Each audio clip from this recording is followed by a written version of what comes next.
그날 사우디 메카는 멈췄습니다. 죽음의 열기 속에서 1301명이 사망했고 세계 최고의 의료진조차 주저앉았습니다. 하지만 1300명 죽은 병동 옆에서 단 한 명도 안 죽은 병동이 있었다면 믿으시겠습니까? 단 한 팀만은 달랐습니다. 아무도 주목하지 않았던 그들이 만든 기적. 그리고 그들이 마지막에 꺼낸 한마디 기술만으로는 사람을 못 살립니다. 지금부터 그 놀라운 이야기 시작합니다. 제 이름은 클라우스 바움가르트너 박사이고 독일에서 왔어요. 지난 15년 동안 베를린의 한 큰 병원에서 응급의학과 의사로 일하고 있었습니다. 대부분의 사람들이 저를 유럽에서 열사병 치료 분야 최고 의사 중 한 명이라고 했었어요. 열사병은 몸이 너무 뜨거워져서 체온을 낮출 수 없을 때 생기는 위험한 질병이거든요. 하지만 솔직히 말하면 저는 하얀 가운을 입거나 박사님이라고 불리기 위해서 의사가 된 게 아니었어요. 훨씬 더 깊은 이유가 있었습니다.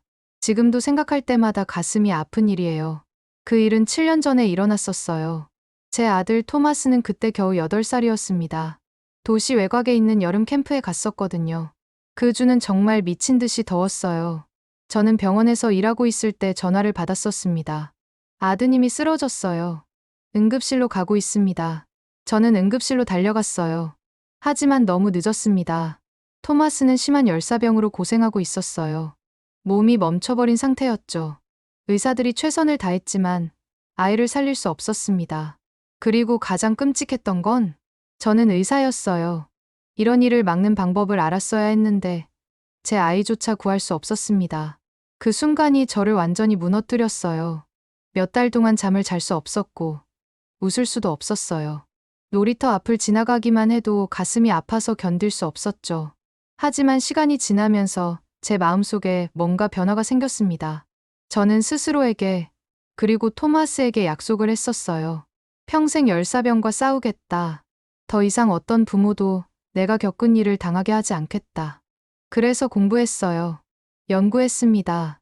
밤늦게까지 일했고 극한의 더위에 관한 모든 학회와 의료 프로그램에 참가했었어요.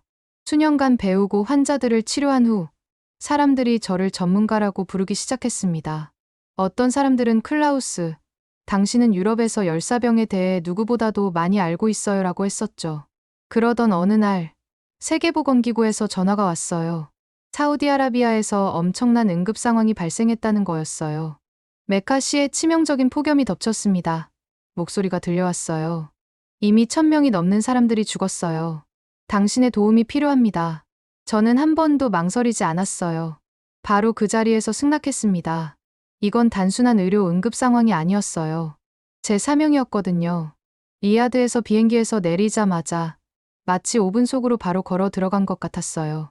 그 더위는 햇빛 같은 느낌이 아니었어요. 공기가 제 피부를 태우려고 하는 것 같았거든요. 섭씨 52도였어요. 화씨 126도죠. 제 인생에서 그런 걸 느껴본 적이 없었습니다. 공항 직원들조차 지쳐 보였어요. 어떤 사람들은 목에 젖은 수건을 두르고 있었고, 어떤 사람들은 가만히 서서 천천히 숨을 쉬고 있었어요. 마치 움직이는 것조차 너무 힘든 것처럼 말이에요. 저를 기다리고 있던 차에 도착할 때쯤에는 이미 땀으로 흠뻑 젖어 있었습니다. 그리고 이제 막 시작이었거든요. 병원으로 가면서 도시가 큰 곤경에 빠져 있다는 걸 볼 수 있었어요. 구급차들이 거리를 질주하고 있었어요. 사이렌 소리가 건물들 사이로 울려 퍼지고 있었죠. 창밖을 내다보니 사람들이 찾을 수 있는 모든 것으로 부채질을 하고 있었어요. 종이, 플라스틱, 심지어 신발로도 말이에요. 하지만 병원 안에서 본 것은 정말 제가 상상할 수 없는 것이었어요. 마치 전쟁터 같았습니다. 환자들이 어디든지 누워 있었어요. 들것 위에, 복도에, 심지어 바닥에 직접 누워있는 사람들도 있었죠. 응급실은 완전히 꽉 차 있었어요. 간호사들과 의사들이 한 사람에서 다른 사람으로 뛰어다니며 최선을 다하고 있었지만 분명했어요. 그들은 완전히 압도당하고 있었습니다. 어떤 환자들은 울고 있었어요. 다른 사람들은 떨거나 의식을 잃은 상태였죠. 그리고 냄새는 땀과 약품, 그리고 두려움이 뒤섞인 무거운 냄새였어요. 바로 그때 한 남자가 저에게 걸어왔어요. 며칠 동안 잠을 못 잔 것처럼 매우 피곤해 보였어요. 악수를 위해 손을 내밀었습니다. 와주셔서 감사합니다. 클라우스 박사님, 그가 말했어요. 저는 병원장입니다. 저희는 매일 200명 이상을 잃고 있어요. 당신의 도움이 필요합니다. 부탁드려요. 저는 그의 눈을 들여다봤어요. 그는 단순히 도움을 요청하는 게 아니었어요. 애원하고 있었거든요. 제가 할 수 있는 모든 것을 하겠습니다. 저는 말했어요. 진심이었습니다. 하지만 그가 예상치 못한 말을 덧붙였어요. 아, 그런데 한국 의료진이 어제 도착했어요. 특별한 냉각 기계들을 가져왔더라고요. 동쪽 병동에서 일하고 있습니다. 저는 멈춰 섰어요. 냉각 기계요? 저는 눈썹을 치켜 올리며 물었습니다. 눈을 굴리지 않으려고 했지만 아마 그랬을 거예요. 아마 그냥 화려한 장치들일 거야. 속으로 생각했어요. 마케팅이야. 회사들이 자랑하려고 만든 기술 말이야. 저는 할 일이 있었고 한국이 뭘 가져왔는지 걱정할 시간이 없었어요. 그래서 일을 시작했습니다. 저는 주요 치료 구역에 갔어요. 독일 의료 장비를 꺼냈죠. 이건 제가 수년간 사용해왔던 장비였어요. 저희가 가진 최고의 도구들이었거든요. 베를린에서 이 장비로 정말 많은 생명을 구했었어요. 여기서도 분명히 효과가 있을 거라고 확신했습니다. 하지만 제가 틀렸어요. 뭘 해봐도 환자들은 계속 악화되고 있었습니다. 몸을 식혀주고, 수액을 투여하고, 제가 아는 모든 방법을 사용했어요. 그래도 깨어나지 않았어요. 장기들이 멈춰버렸죠. 어떤 사람들은 제가 무력하게 서 있는 동안 세상을 떠나기까지 했어요. 왜 이게 안 되는 거지? 저는 이마에 땀을 닦으며 속삭였어요. 이해할 수 없었어요. 독일에서는 열사병 환자들의 회복률이 90%였거든요. 하지만 여기서는 마치 2명 중 1명씩 잃고 있는 것 같았어요. 제 아들 토마스 생각을 멈출 수가 없었어요. 다시 실패하고 싶지 않았어요. 여기서는 안 돼. 지금은 안 돼. 울고 싶지 않았지만 눈물이 볼을 타고 흘러내렸어요. 며칠이 그렇게 지나갔어요. 그러다가 이상한 일이 일어났습니다. 어느 날 오후 한국팀이 일하고 있는 동쪽 병동 근처 복도를 지나가고 있었어요. 카페테리아로 가는 길이었는데 그때 멈춰 섰습니다. 완전히 조용했거든요. 그게 이상했어요. 병원의 다른 구역들은 소음으로 가득했어요. 알람이 삐삐거리고 기계들이 윙윙거리고 환자들이 신음하고 의사들이 도움을 요청하며 소리치고 있었거든요. 하지만 여기는 아무것도 없었어요. 혼란도 없고 울음소리도 없고 그냥 조용하고 거의 평화로운 분위기였어요. 이상하네 생각했어요.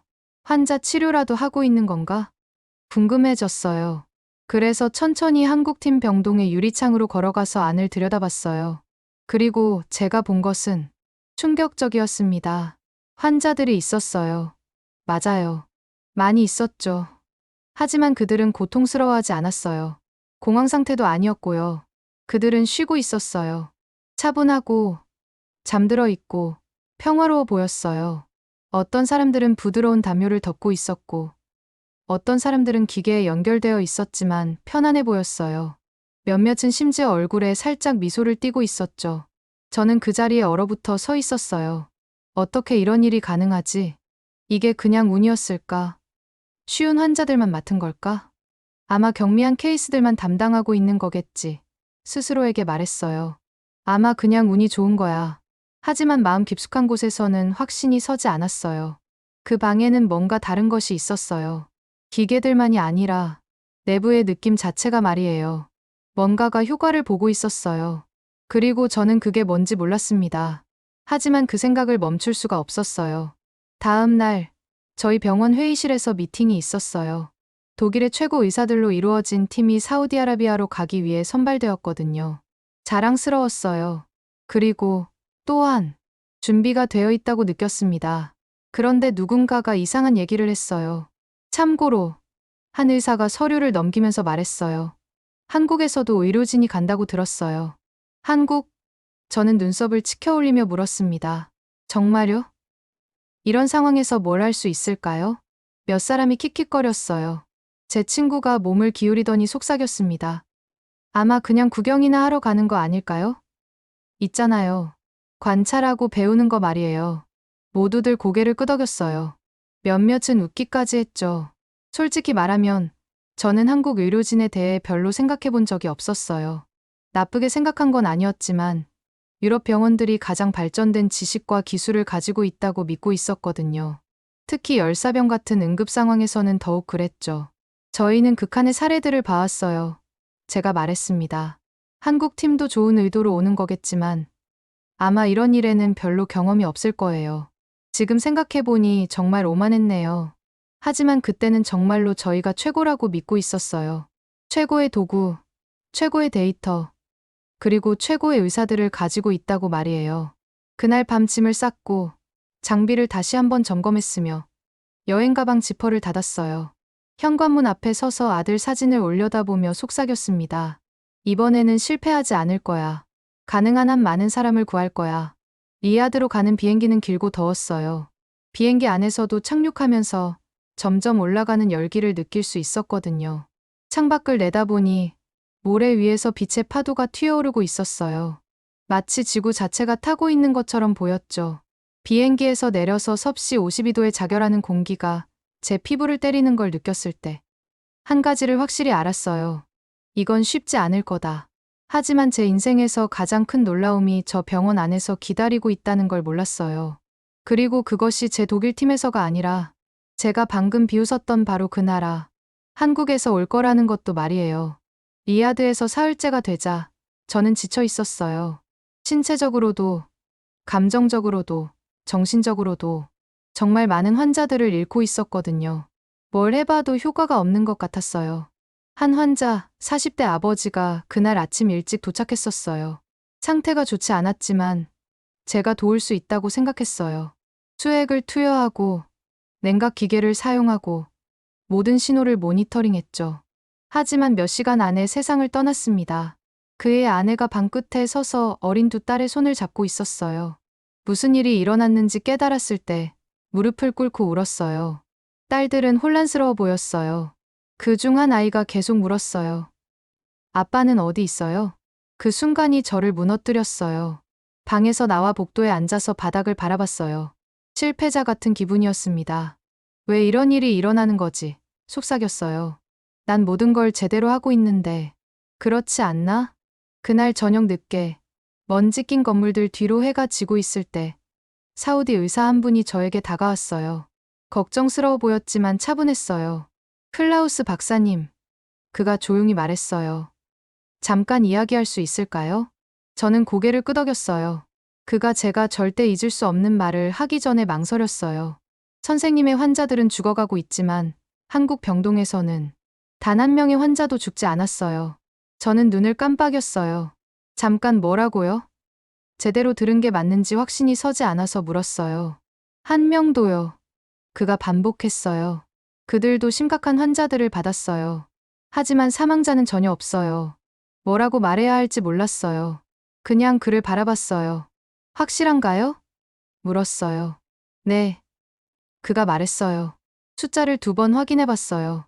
제 마음 일부는 그게 실수라고 말하고 싶었어요. 아니면 한국 팀이 쉬운 케이스들만 맡았을지도 모른다고요. 하지만 마음 깊숙한 곳에서는 뭔가 다르다는 걸 느꼈어요. 전에 그들의 병동을 잠깐 본 적이 있었거든요. 시끄럽지 않았어요. 혼란스럽지도 않았고요. 차분했어요. 거의 평화로웠죠. 그리고 이제 진실을 알아야겠다고 생각했어요. 그날 밤 한국 의료진을 제대로 방문하기로 결심했어요. 전처럼 유리창으로 몰래 들여다보지 않았어요. 문을 통해 그들의 병동으로 걸어 들어갔어요. 하얀 가운을 입고 있었지만 이번에는 호기심 있고 열린 마음으로 말이에요. 안으로 들어서는 순간 다시 느꼈어요. 그 시원한 공기를. 하지만 단순히 온도만이 아니었어요. 그 느낌이었어요. 여기는 조명이 더 부드러웠어요. 공기가 더 깨끗했고요. 환자들이 편안한 표정으로 침대에 누워 있었어요. 어떤 사람들은 잠들어 있었고 어떤 사람들은 천천히 깨어나고 있었어요. 아무도 떨거나 소리치지 않았어요.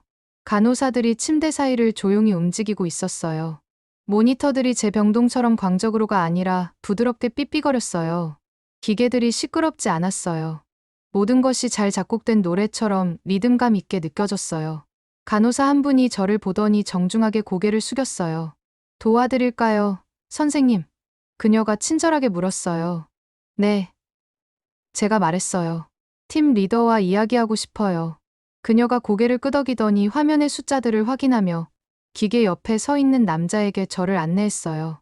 그가 돌아봤는데 첫날부터 바로 알아볼 수 있었어요. 안녕하세요. 그가 살짝 고개를 숙이며 말했어요. 저는 김 교수입니다. 자기소개를 하고 바로 본론으로 들어갔어요. 오늘 들은 얘기가 선생님들의 환자는 아무도 죽지 않았다고 하던데요. 그는 놀라는 기색을 보이지 않았어요. 그냥 한번 고개를 끄덕였어요. 맞습니다. 그가 말했어요. 물어봐야겠는데 뭘 다르게 하고 계신 거죠?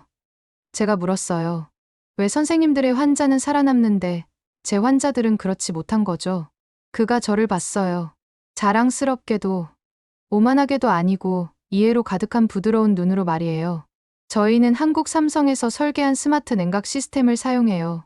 그가 설명했어요. 매우 정밀해요. 뇌파, 심박수, 심지어 각 장기의 온도까지 측정하거든요. 그리고 나서 몸의 모든 부분에 대해 자동으로 냉각을 조절해요. 그가 저를 침대 중 하나로 안내했어요. 옆에 얇은 화면이 있어서 환자의 데이터를 실시간으로 보여주고 있었어요. 숫자들이 부드럽게 움직였어요. 전달되는 공기는 거의 무음이었지만 꾸준했어요. 너무 빠르게도 너무 느리게도 냉각하지 않아요. 김 교수님이 계속 설명했어요. 가장 위험한 순간에도 환자의 몸을 안정적으로 유지해요. 인상적이었어요. 이건 마케팅 속임수가 아니었어요. 진짜 첨단 의료 공학이었어요. 하지만 그가 끝나지 않았어요. 하지만 그가 말했어요. 그게 가장 중요한 부분은 아니에요.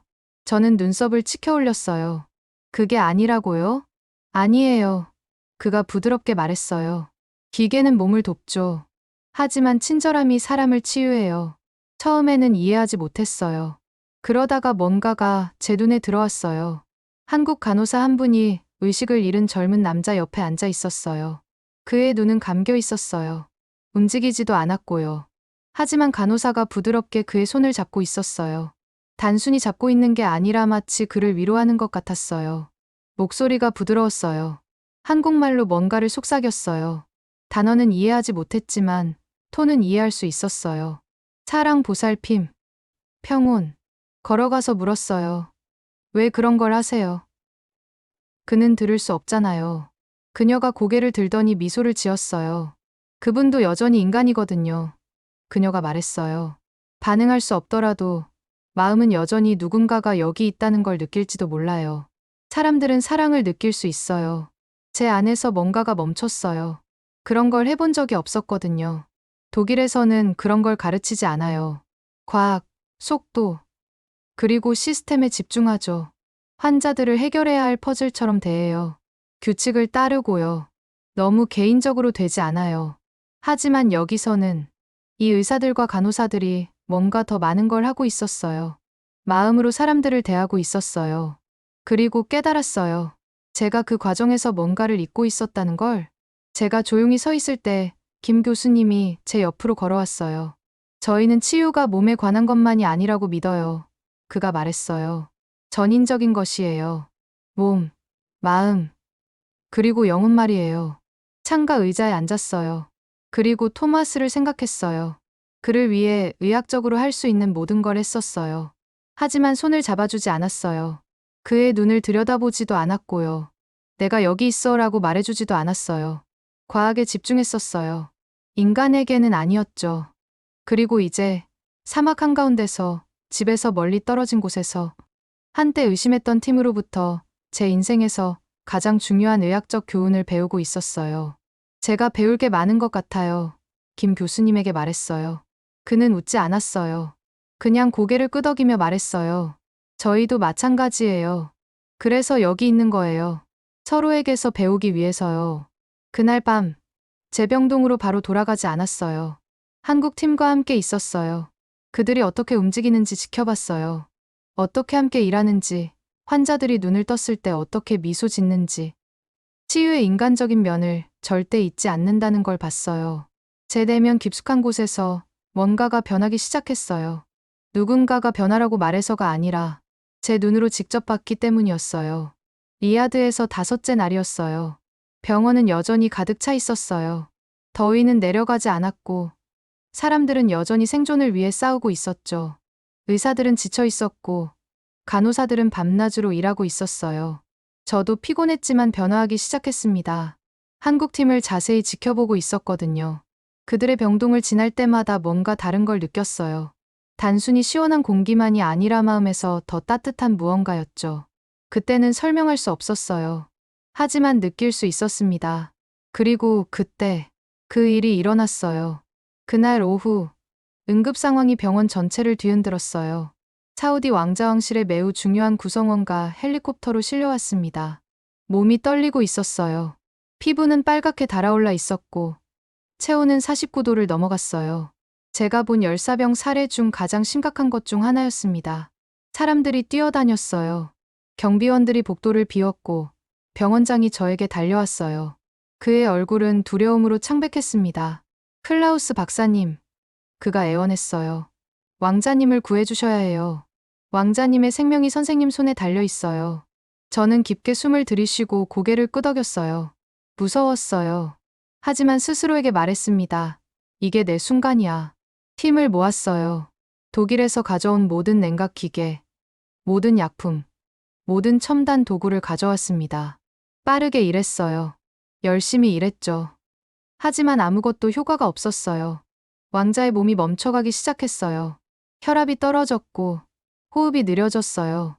심장이 작동을 멈췄고 뇌활동이 떨어지고 있었습니다. 모니터를 보다가 의식을 잃고 누워있는 젊은 남자를 봤어요. 그리고 갑자기 그 자리에서 토마스 제 아들을 보았습니다. 제 손이 떨렸어요. 안 돼. 또 안 돼. 속삭였어요. 이 아이도 잃을 수는 없어. 그때 누군가가 제 뒤에서 말했어요. 한국팀은 어떨까요? 저는 얼어붙었어요. 제 자존심이 소리쳤어요. 안 돼. 내가 전문가야. 이건 내 케이스야. 하지만 제 마음은 다른 걸 말했어요. 그를 구하기 위해서라면 뭐든지 해. 병원장을 돌아보며 작게 고개를 끄덕였어요. 김 교수님을 불러주세요. 몇 분 안에 김 교수님과 그의 팀이 방으로 들어왔어요. 그들은 차분했어요. 조용하고 집중되어 있었죠. 아무도 소리치지 않았어요. 아무도 당황하지 않았어요. 모두가 완벽한 리듬의 춤꾼들처럼 신중하게 움직였어요. 한국말로 서로에게 부드럽게 말했죠. 왕자 주변에 삼성 스마트 냉각 시스템을 설치했어요. 마치 미래에서 온 장면 같았습니다. 김 교수님이 제 어깨에 손을 올렸어요. 최선을 다하겠습니다. 그가 말했어요. 그리고 시작했습니다. 3시간 동안 서서 지켜봤어요. 방은 거의 조용했어요. 기계가 부드러운 윙윙거리는 소리를 냈어요. 차가운 공기가 패널을 통해 부드럽게 흘러나왔죠. 간호사 한 분이 왕자의 손을 잡고 있었어요. 다른 분은 그의 눈을 확인했고요. 한 의사는 왕자가 들을 수 없음에도 불구하고 부드러운 격려의 말을 속삭이고 있었습니다. 그러다 갑자기 모니터 중 하나가 삐 소리를 냈어요. 화면에 숫자들이 올라가기 시작했어요. 체온이 떨어졌고 심박수가 안정되었어요. 그리고 눈을 떴습니다. 믿을 수 없었어요. 왕자가 살아났어요. 무릎에 힘이 빠지는 걸 느꼈어요. 구석에 앉았어요. 그리고 수년 만에 처음으로 울었습니다. 하지만 슬픔 때문이 아니었어요. 이번에는 마침내 뭔가를 이해했기 때문에 울었어요. 그를 구한 건 기술만이 아니었어요. 기술과 마음이 함께 작용한 것이었습니다. 그날 밤 병원 밖에서 김 교수님을 찾았어요. 그는 별빛 아래 조용히 앉아 있었어요. 그 옆에 앉아서 이곳에서 아무에게도 하지 않았던 말을 했습니다. 7년 전에 제 아들 토마스를 열사병으로 잃었어요. 그가 저를 돌아보며 주의 깊게 들어주었어요. 책에서 말하는 모든 걸 다 했어요. 약도 주고 체온도 낮춰줬죠. 하지만 손을 잡아주지 않았어요. 말을 걸어주지도 않았고요. 아이가 아니라 환자로만 대했거든요. 제 손을 내려다봤어요. 그리고 그 후로 매일 후회하고 있어요. 김 교수님이 제 어깨에 부드럽게 손을 올렸어요. 토마스는 분명히 아버지가 사랑한다는 걸 알고 있었을 거예요. 그가 부드럽게 말했습니다. 그리고 오늘 당신은 토마스 같은 많은 아이들을 구하는 데 도움을 주셨어요. 독일로 돌아갔을 때 사람들이 뭔가 달라졌다는 걸 알아챘어요. 저는 더 많이 웃었어요. 환자들을 이름으로 불러 인사했어요. 무서워할 때 그들의 손을 잡아줬어요. 오늘 정말 어떠세요? 라고 물어볼 시간을 가졌습니다. 그리고 제 사무실에는 김 교수님이 주신 작은 선물 한국 매듭 열쇠고리를 놓았어요. 제 책상 옆에 걸려 있어요. 환자들이 그것에 대해 물어보면 저는 미소를 지으며 말해요. 저 작은 매듭이 매일 저에게 상기시켜줘요. 최고의 약은 뇌에서만 나오는 게 아니라는 걸요. 마음에서도 나온다는 걸 말이에요. 이제 전혀 예상하지 못했던 일을 하고 있어요. 독일 의사들을 한국으로 보내서 그들의 병원에서 배우게 해요. 그리고 한국 의사들이 베를린에 저희를 방문해서 아이디어를 나누죠. 함께 새로운 종류의 의학을 만들어가고 있어요. 강하고 똑똑하고 친절한 의학 말이에요. 몇 년 전에 누군가가 한국이 제 인생에서 가장 중요한 교훈을 가르쳐 줄 거라고 했다면 웃었을 거예요. 하지만 지금은 깊은 존경으로 고개를 숙여요. 감사합니다. 한국. 그리고 고마워, 토마스. 당신들이 저를 더 나은 의사가 되게 도와줬을 뿐만 아니라 더 나은 인간이 되게 해줬어요. 오늘의 사연은 여기까지입니다. 앞으로도 계속해서 놀라운 이야기로 찾아오겠습니다. 다음 이야기도 많이 기대해 주세요. 오늘도 시청해 주셔서 감사합니다. 더 재밌고 즐거운 영상으로 다시 인사드릴게요.